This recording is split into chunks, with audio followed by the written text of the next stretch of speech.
对强者来说，走着弱者是没有任何必要的事情。如果这个弱鸡不是好歹直接教训他一顿就是了，何必用阴暗的手段呢？在这个世界上，拥有强大的武力却又喜欢搞刺杀阴谋的，只有美国。各位网友，大家好，欢迎来到包明说。这期话题我们说一说印度国防参谋长坠机和中国毫无关联，搞暗杀那是美国人才喜欢干的事儿。印度的国防参谋长拉瓦特坠机身亡之后很多朋友都在猜测，说要过多长时间就会有印度媒体把黑锅扣到中国头上。果不其然，在隔了一天，就有印度的媒体发表报道，说2020年台湾军队发生直升机坠机事件，台军的参谋总长沈一鸣死在了事故之中。而2021年，印度国防参谋长比频拉瓦特也死在了直升机事故之中。难道和中国大陆作对的军方参谋长就一定是坠机身亡吗？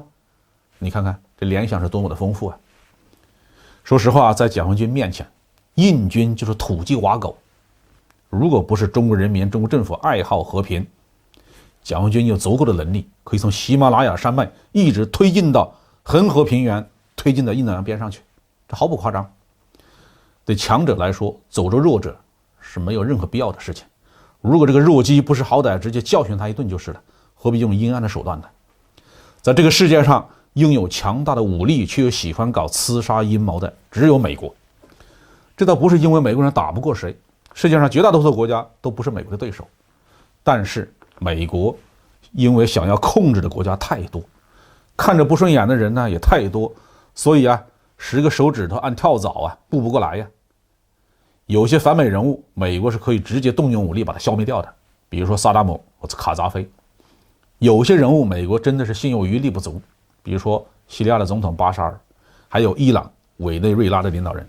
这个时候，美国人就只能用暗算的手段呢。话说回来，站在中国的立场上，这位拉瓦特他的情况怎么样？其实没什么区别。印度的对华政策是整个印度高层决定的，不是一两个印度军方的高官。印度军方的这些高级将领和他的一些研究人员在讨论印度军队的战斗力，在讨论和解放军打仗能不能赢，在这些问题上他们从来就是口出狂言。我中国要是为了耳根清净就发动阴谋让印度的军官坠机，那把全印度的飞机都摔得都不够用。我们从这次坠机事件中所看到的是印度军队的组织能力的极度的缺乏，对于飞行保障和应急事态的处置应对那完全是业余水平。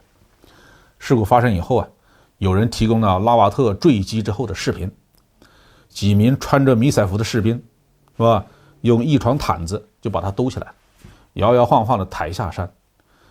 根据印度媒体的报道，这可能是当地的围观群众用手机在现场直接拍到的。这一幕我看了以后，说实话真的是让我很吃惊。不要说坠机的是国防参谋长，就算是普通士兵出了事故，至少也要用上专业化的救治手段吧。烧伤创面要处理吧，开放性的伤口要包扎吧，至少要给伤员止血吧，转运过程至少要用担架吧，要把伤员固定在担架上，免得二次伤害吧。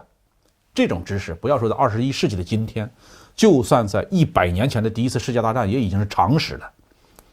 按照印度媒体的报道，坠机现场很快就被军方所控制，警察都被排除在外。那么在现场处理的都应该是印度军方的人，这说明印度军人从军官到士兵对野战急救一点概念都没有。国防参谋长都是这样的待遇，普通士兵受了伤会怎么样？那结局会更惨了。这一次坠机事故当中，还有唯一的幸存者是一名空军上校。按照他的说法，他自己是在100米的高度跳出直升机才免于一死，这就更加匪夷所思了。拉瓦特的座机是因为撞到了高压线铁塔才失事的，当地哪有100米高的铁塔？直升机撞上铁塔就会翻滚失控，在这个过程当中，一个人要从机舱里跳出来，还能安全的落地，这简直就是印度宝莱坞电影里面的场景了。据说呢，印度空军正在组织事故调查，考虑到拉瓦特生前要把采购权从空军手里拿回来，这样的调查能不能揭露真相呢？谁也说不好。